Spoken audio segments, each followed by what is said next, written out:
जो बाबा कहता वो ढोंगी है। आजकल बाबाओं का भी भेष जरूरी है। सभी संत सभी साध्वी बहुत ज्ञानी होते हैं।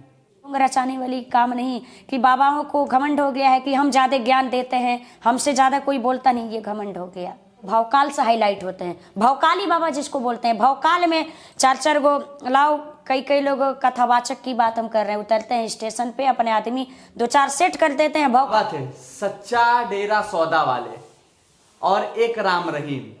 क्या लगता है कि उस तरीके से बाबा पूरी तरीके से खत्म हो चुके हैं समाज से? कहा जाता है निंदक नियरे राखिए आंगन कुटी छवाए। हम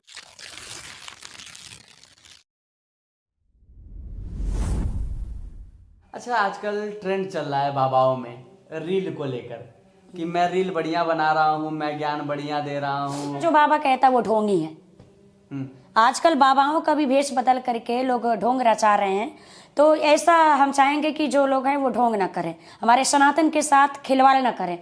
और आपको यदि सनातन धर्म का प्रचार करना है, सनातनी बनना है, तो पूर्ण रूप से सनातनी बन जाओ। ये ढोंग रचाने वाली काम नहीं कि बाबाओं को घमंड हो गया है कि हम ज्यादा ज्ञान देते हैं, हमसे ज्यादा कोई बोलता नहीं, ये घमंड हो गया।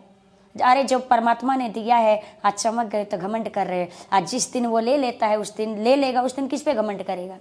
जब भगवान देने पे तुलता है तो सब कुछ दे देता है, और जब लेने पे तुलता है ना तो चमड़ी भी उधेड़ लेता है। इसलिए घमंड काहे को? ये शरीर भी अपना नहीं है, सब परमात्मा का दिया, किराए का मकान है। जिस दिन इस धर्मशाले, पंचायती धर्मशाले पे अपना कब्जा जमाओगे ना, उस दिन धक्का मार के बाहर निकाल दिया जाएगा, काम खत्म हो जाएगा।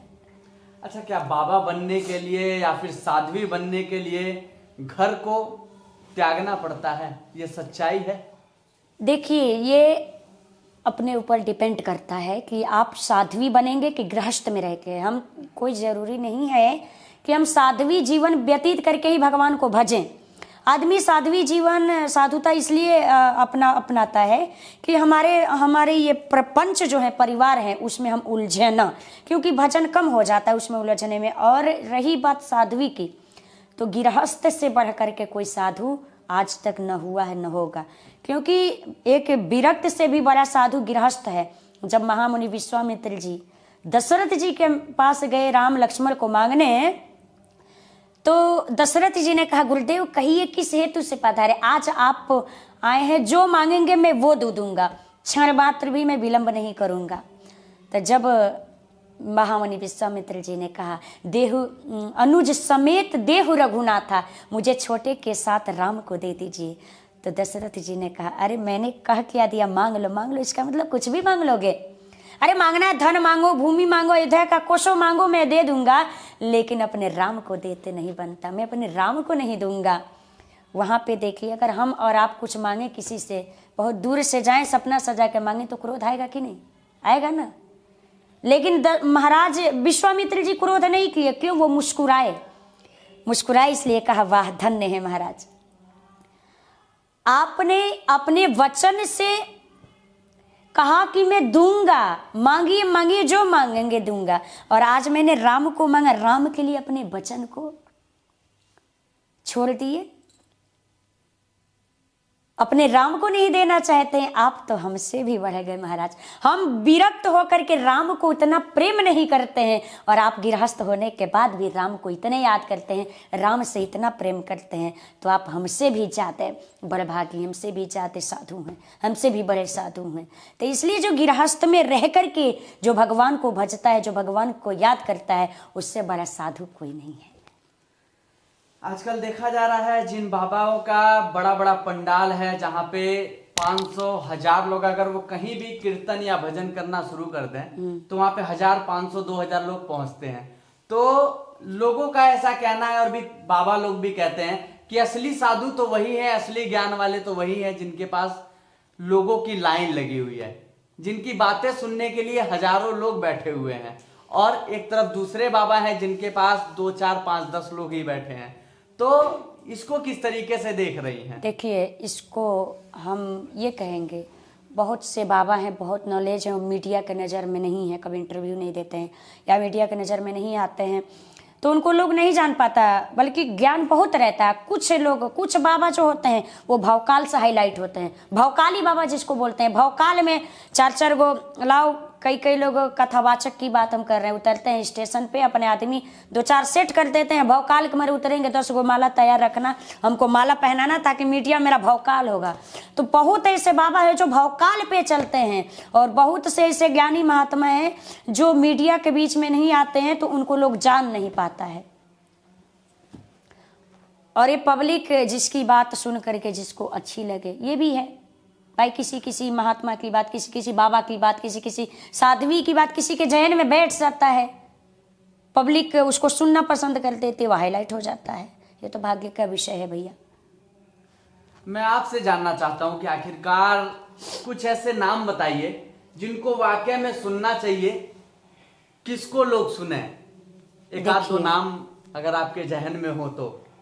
हम नाम किसको बताएं? नाम तो देखिए, हम तो ये कहेंगे जो हमारे सनातन धर्म को लेके चले, जो हमारे सनातन धर्म का प्रचार करे, जो हमारे संस्कार को, हमारे संस्कृति के, हमारे भारत के लाज को बचाते हुए और हमारे सनातन के झंडा को लहराते हुए, अपने वाणी को पवित्र करते हुए, उससे भगवान के चरित्रों का गायन करते हुए अपना ये मस्तिष्क उसके चरणों में नवाए और सदैव उनका गुणगान करें। हम तो उन्हीं को भगवान मानते हैं। जो हमारे भगवान से प्रेम करते हैं, हम उनसे प्रेम करते हैं, हम उसको अच्छा मानते हैं। फिर मैं एक और विषय पे लौट के आता हूँ। हर्षा रिछारिया जो नकली जटा लगा के, और अचानक से, हालांकि उनसे सवाल किया गया कि आप इस पूरे महाकुंभ में सबसे सुंदर साध्वी दिख रही हैं, क्यों आप इस रूप में आ गए? तो उन्होंने साफ कहा कि मैं इस रूप में आई नहीं हूं, बल्कि मैं इस प्रयागराज के महाकुंभ में सनातन धर्म को समझने के लिए आई हूं।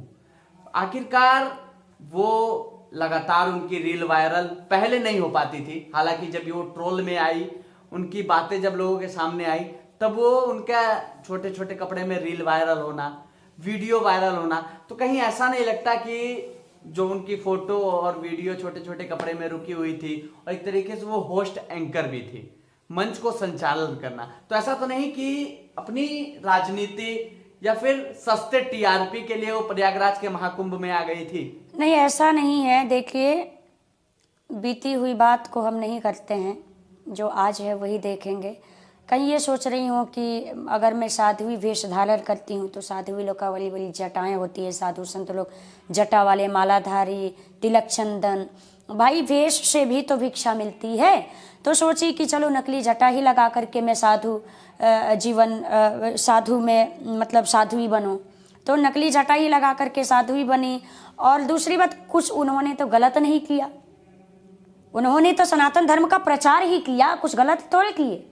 भले छोटे कपड़े पहनती थी, लेकिन वहां आकर के सनातन धर्म का प्रचार तो कर रही है, हमारा भगवा ड्रेस पहन करके, तो फिर इसमें क्या बुराई है? मैं आपसे एक विवादित सवाल कर रहा हूं, मुझे नहीं पता ये सवाल करना चाहिए, लेकिन मेरे जहन में सवाल उठा तो मैं सवाल करना चाह रहा हूं। अभी कुछ दिन पहले, यानी कुछ साल पहले, एक बाबा थे सच्चा डेरा सौदा वाले, और एक राम रहीम।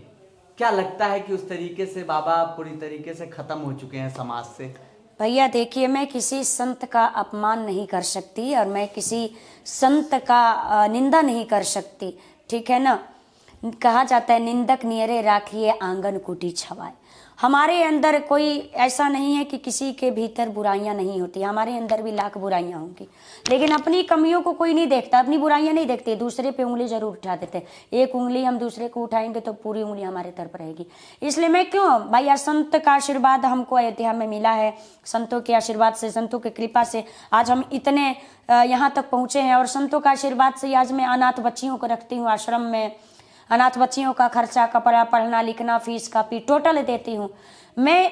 ये मेरा पर्सनल मैटर है, लेकिन मैं इस संत का, किसी संत का निंदा करने का ये मेरा कोई अधिकार नहीं दिया है, मेरा कोई अधिकार नहीं है, किसी ने कोई अधिकार नहीं दिया किसी के बारे में बोलने का।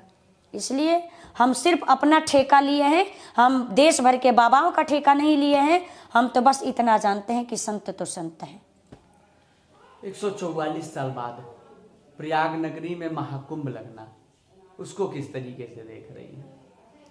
अभी तो नज़ारा देखेंगे वहाँ पहुँचने के बाद। मन में इच्छा तो बहुत थी, लेकिन पहले से ही अब 1 साल 1.5 साल पहले ही कथा की बुकिंग हो जाती है तो जाना पड़ता है। तब अभी आज हम लोग की कथा की विश्राम हो गई। अब कल हम लोग यहाँ से अयोध्या पहुँच करके फिर वहाँ से 24 को प्रयाग जाएंगे। 25 तारीख से प्रयाग में मेरी कथा है।